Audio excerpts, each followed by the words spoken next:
Isang pinagpalang araw sa ating lahat. So, ngayong araw is May 23, 2024. So ngayon, kung napapansin nyo is madilim dito sa aking lugar na pinag-devotional.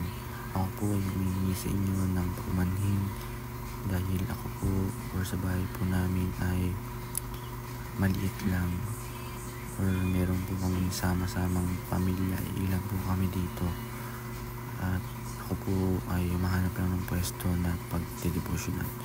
So, mabalik sa ating series, muli muna natin balikan yung ating nasimulang series last week, yung War of Love. So, War of Love, sino ba yung hindi paglalaban, yung pagmamahal? So, best example natin nito sa pagmamahal is si God, na binigyan niya or sinalang-alang niya yung nag-iisa niyang anak para tubusin yung kasalanan natin.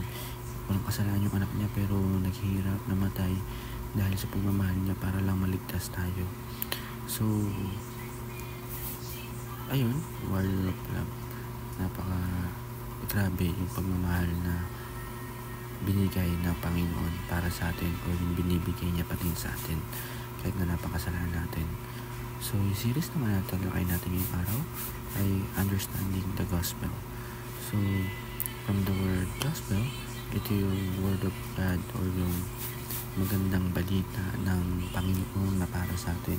Yung inaalam natin, tinuturo sa atin, ina-adapt natin sa sarili natin, yung mga magandang balita na dapat nga natin malaman na ito yung pwedeng makaligtas sa atin.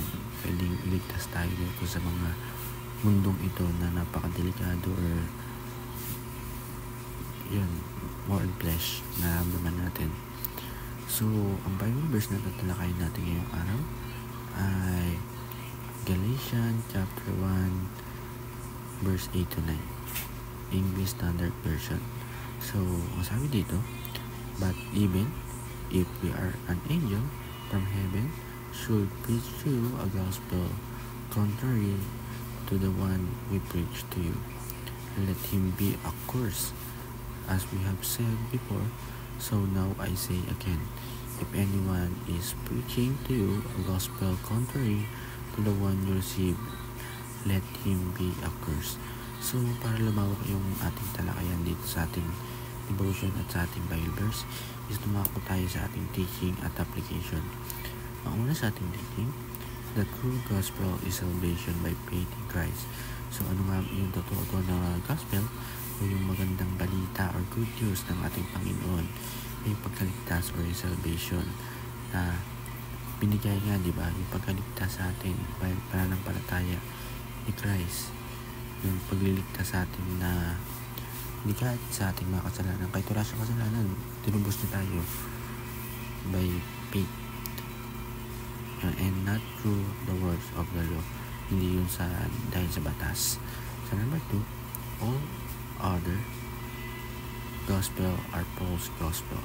So, yung ibang gospel ay hindi naman talaga totoo, pero pag nabasa natin sa Bible or nakasad doon, isa yung totoo. Number 3, the gospel is solus Christus. Sa ating application, do not think that you can keep your salvation. So, huwag natin isipin na kaya natin dalhin din or i-keep yung ating pagkaligtas dahil ang God ang magliligtas sa atin. Number 2, beware of false gospel of many different religions. So, mag-beware tayo sa mga tinuturo sa atin ng iba dahil sometimes mali yung tinuturo sa atin. Yun. Number 3, do not add anything or anyone to Christ. So, yun nga, huwag tayo mag-add ng kahit anuman or anyone para sa ating Kristo. So, ayun po para sa araw na ito na may natutunan tayo sa panonood at pakikinig. God bless to all.